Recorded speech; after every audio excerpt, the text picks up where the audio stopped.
Bonjour, aujourd'hui une vidéo assez courte sur la commande à distance de chez Studer. J'avais envie de faire une petite vidéo parce que le sujet est un petit peu compliqué.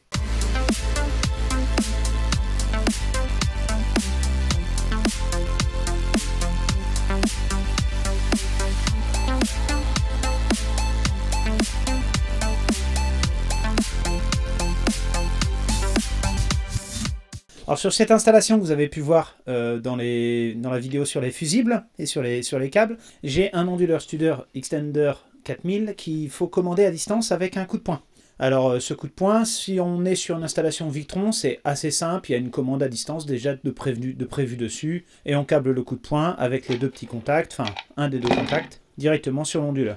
Chez Studer, ça marche aussi comme ça, mais en fonction du modèle, c'est plus ou moins évident. Normalement, on met un cordon RJ12 et puis on a un schéma de câblage sur la notice pour câbler deux fils. Mais j'ai eu plusieurs fois c'est pas évident de trouver le bon fil, puis j'ai eu plusieurs fois des doutes et des soucis, et pour des raisons de garantie, je préfère utiliser une RCM10, c'est un petit module de commande à distance, qui se présente comme ceci.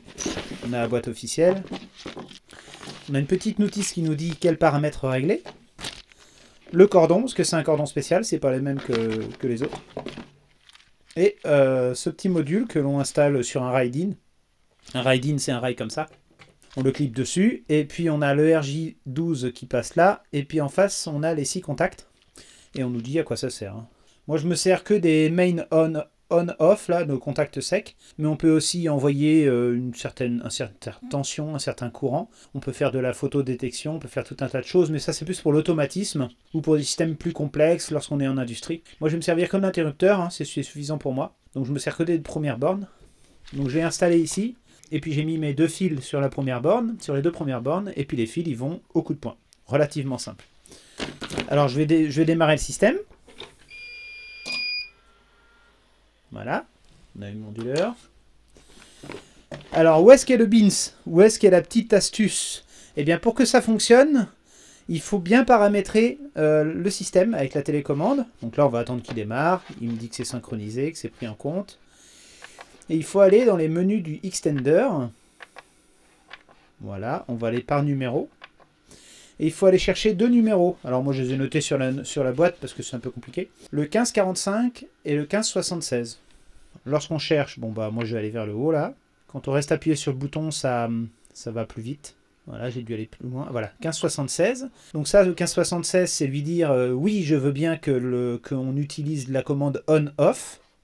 Ensuite, il y en a d'autres des commandes qui permettent de choisir si on veut qu'en appuyant sur l'arrêt, ça coupe le transfert, l'onduleur, le chargeur. Moi, j'ai décidé que ce serait juste on-off, mais on pourrait juste dire, bah voilà, quand on appuie sur cette commande à distance, on coupe une fonction. Ça peut être le chargeur, ça peut être... Donc, dans certains cas, ça peut être utile. Moi, j'ai décidé que ça coupe l'onduleur, pour des raisons de sécurité. Et puis, il faut lui dire que c'est un contact fermé, donc on rentre dedans, là. Entrée la commande active, contact fermé. Quand c'est sur ouvert, ça marche pas bien, en fait, avec le coup de poing. On met sur fermé, et puis on choisit le bon contact, ici. Et puis normalement, avec ça, ça fonctionne. Voilà, donc je reviens en arrière. Mon onduleur est allumé. Il est allumé ici. Et quand j'appuie sur le coup de poing, toc, il s'éteint. Il se met en off.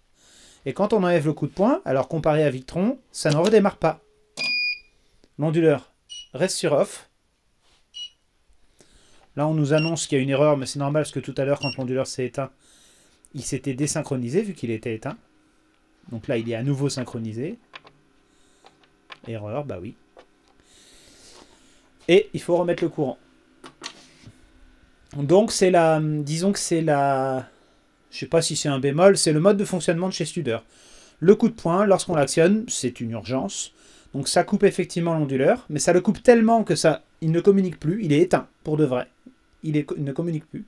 Et lorsqu'on enlève le coup de poing, il faut redémarrer manuellement l'onduleur. Moi, je trouve ça pas si mal, parce que si on enlève le coup de poing comme ça, bah, faut quand même être sûr de remettre le courant. Bon, c'est des fonctionnements différents, mais moi, ça me va.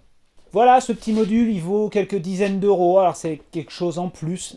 Sur les modèles 3500, les XTM 3500, j'ai pas eu besoin de le faire.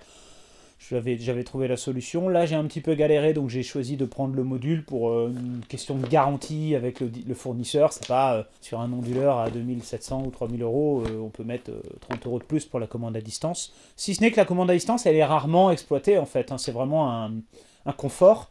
Et parfois, on n'a pas besoin de le faire sur onduleur, on peut le faire sur le disjoncteur différentiel, le disjoncteur de tête, on va dire, qui peut lui être commandé par un coup de poing, ou tout simplement on crée un défaut pour faire couper le différentiel, mais c'est plus hasardeux, hein, c'est plus du système D. Mais à partir du moment où on a une coupure générale sous forme de disjoncteur, c'est suffisant, le coup de poing n'est pas nécessaire.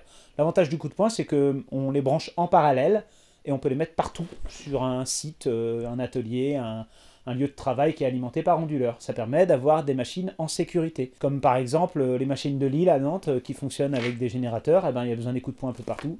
Ça, c'est très utile. Lorsque vous êtes sur un festival ou sur des sources suffisamment complexes, notamment quand c'est ondulé comme ça, avec un onduleur, donc, eh ben, on n'a pas trop idée de l'endroit où se trouve le générateur. Comparé à un diesel, on sait à peu près où il est. Donc c'est bien d'avoir une commande à distance qui dit, bah voilà, je coupe le courant, et ça met vraiment en défaut tout le système. Puis il y a une alerte.